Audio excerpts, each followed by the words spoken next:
Wow, everybody, I didn't think this was possible. I've seen more than enough episodes of this show that drew me into a blind frothing rage, but I don't think I've ever seen an episode of South Park that absolutely made less sense. Even if I don't agree with what a South Park episode does, I at least expect some level of effort put in. But this?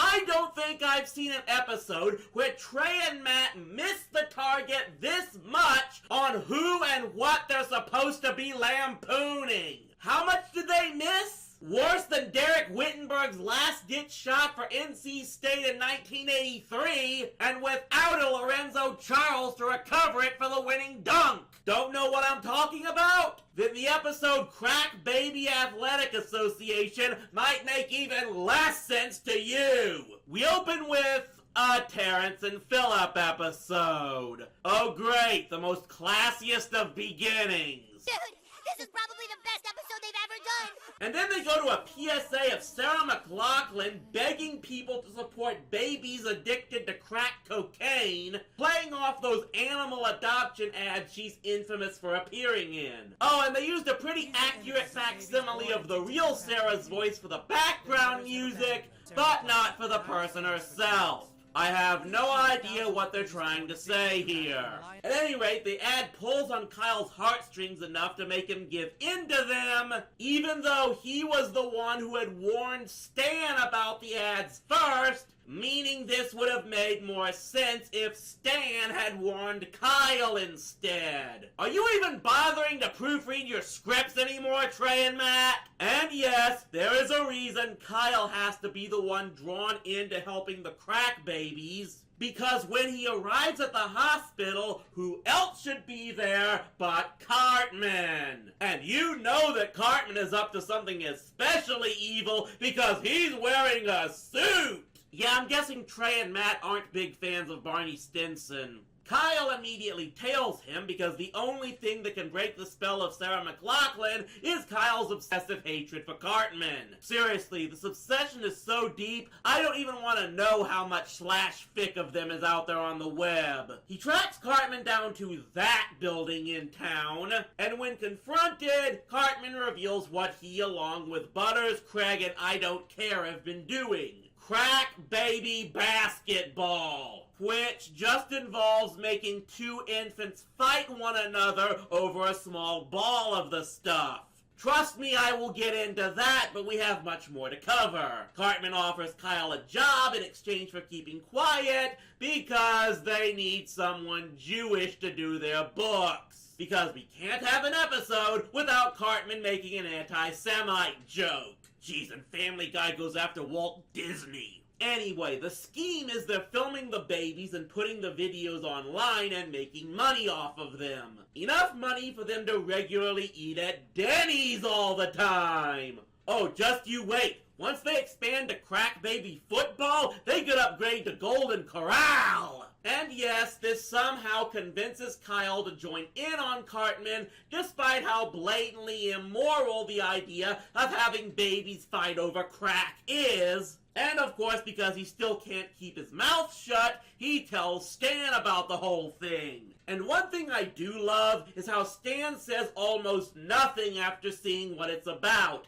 just leaving Kyle to take his silence as condemnation, forcing Kyle to have to constantly explain himself as if he's really trying to explain to himself. That's actually pretty brilliant. So while Cartman is trying to recruit crack babies even as they're still in the womb, Kyle becomes concerned because their video game deal with EA Sports hands over the likenesses of the babies' images without paying them, calling what they're doing slavery. Cartman's response? Show up at the University of Colorado dressed as an Old South plantation owner to try and get the university president to explain how the school gets away with using slaves. And by slaves, he's referring to the Colorado basketball players and other student athletes. You know, the type of people who choose to attend the college and get a full scholarship to attend there in exchange for playing ball. And yeah, this is the only time a top university and its student athletes are mentioned in the whole episode.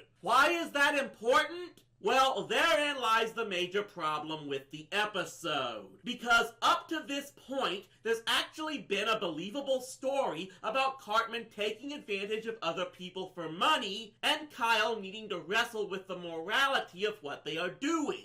But then there's the subtext that the episode is supposed to be aiming for, and why it doesn't work with the setting they crafted. It's why I had to make this review in March, the month of the college basketball playoffs. For those not aware, the purpose of this episode was to take pot shots at the NCAA and how it and its member Division I universities make millions of dollars off of college athletics, in particular football and men's basketball, without paying the athletes anything other than a full scholarship to attend any university. Now, I have my own issues with these accusations, mainly with just how much those scholarships are valued at compared to how much other students have to pay to attend a school those athletes are getting a free ride to attend. And I actually expected those issues to be the focus of my critique of this episode. However, all of that has become pretty superfluous now that I've actually seen it, and thus its major plot holes.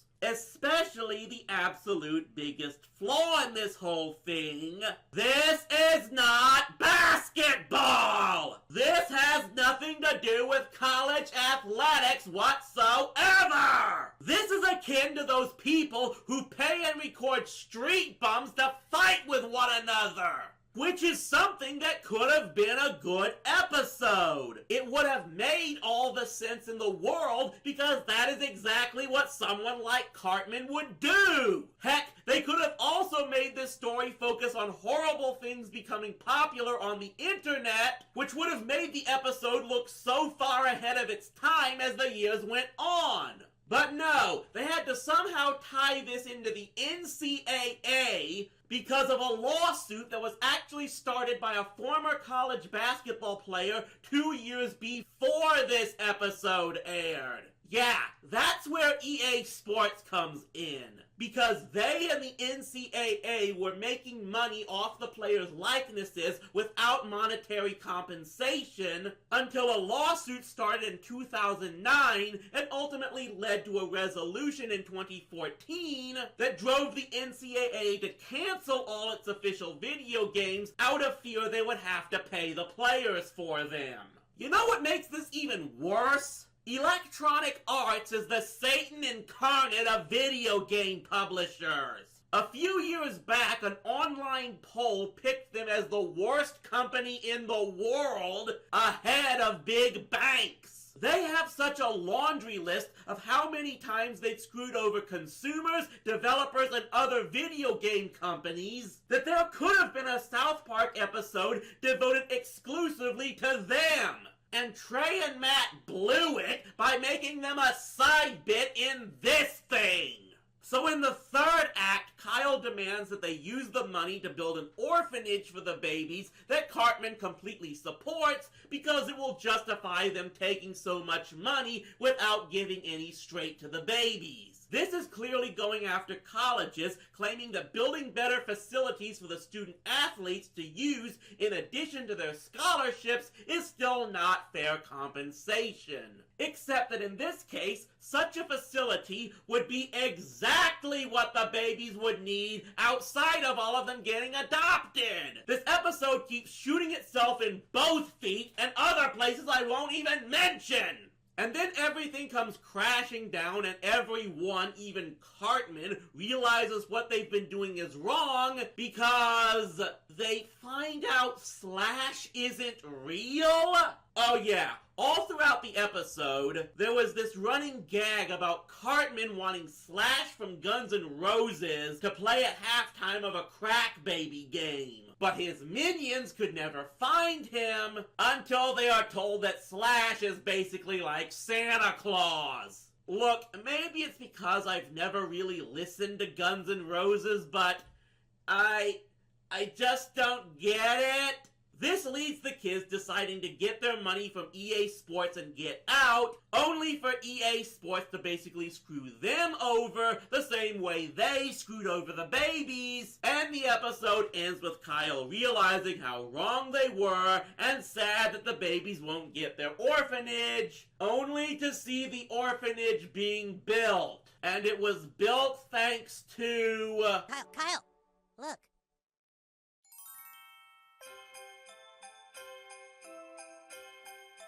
You don't think that... But he isn't real. Maybe. So, the episode ends in a parody of Miracle on 34th Street, in an episode that first aired in the month of May. I don't...